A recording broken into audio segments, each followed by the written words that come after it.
Hi, it's Jill, and I just thought I'd take a little trip down memory lane today. First off, the first photo that you're seeing are of my parents, and my memory lane trip is my foray into the National Junior Golf Championship when I was in college. And yes, that was many years ago. This photo is kind of a thank you. It's one of my favorite. It was the last time that my mother and father, I actually got to be on a golf course with my mother and father. My mother suffered from Alzheimer's, and eventually it got too dangerous for her to ride with us. That being said, I am truly grateful for everything that they have done and did for me. And that leads me to one of the things that as you age, and you kind of wonder if you've accomplished everything you should have. And being part of the Women's National Golf Championship in Midland, Texas, part of the Miami-Dade Community College golf team, was an honor. I was not the best player. In fact, I was probably number 6.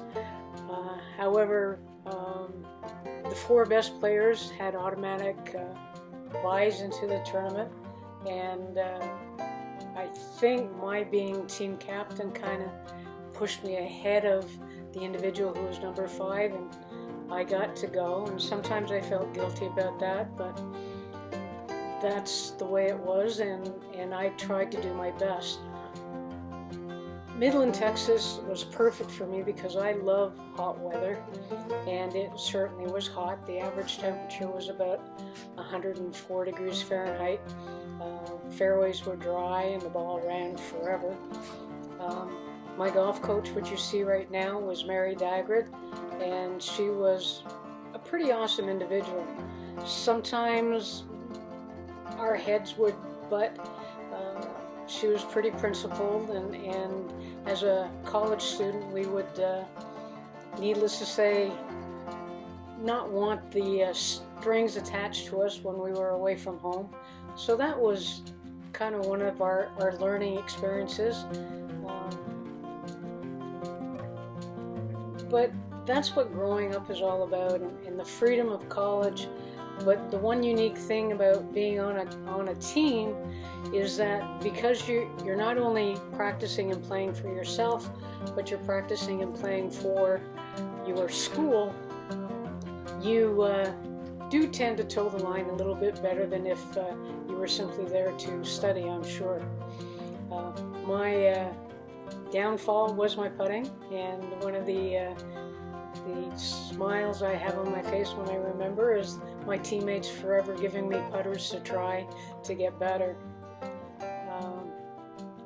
We practiced a lot. I actually probably loved the practice and did the best I could.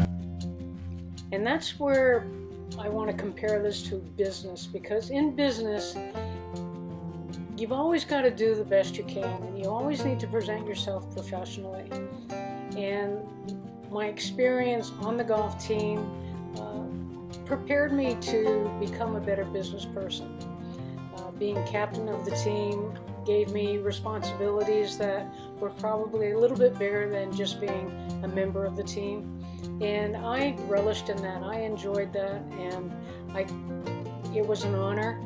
And hopefully the girls appreciated my efforts, trying to be the liaison between the coach and the rest of the team members, and trying to buffer and hide some of the things that the team members would do on the side. But that's just the way it was. And we were a pretty good team, and luckily enough,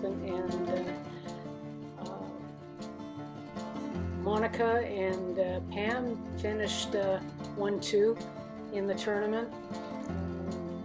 So our team collectively won the tournament. I was on the second All-American team, and that was quite an honor and a thrill for me. And Pam went on to big things as far as going to the University of Miami. Nancy became a member of the LPGA, and so it was an experience, and I can't say enough about it. As far as how that translates to my business, this gave me opened a window. I decided to turn pro not because of my ability, but because of my love to teach. And our golf coach, Mary Dagwood, was probably one of the best female instructors of her age and time frame, and I was lucky enough to learn from her.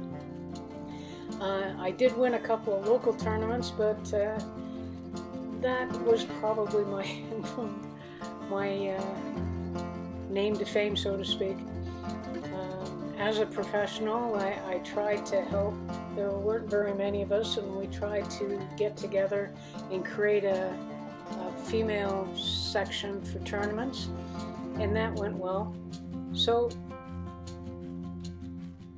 my trip along memory lane was many, many years ago, but very grateful for it.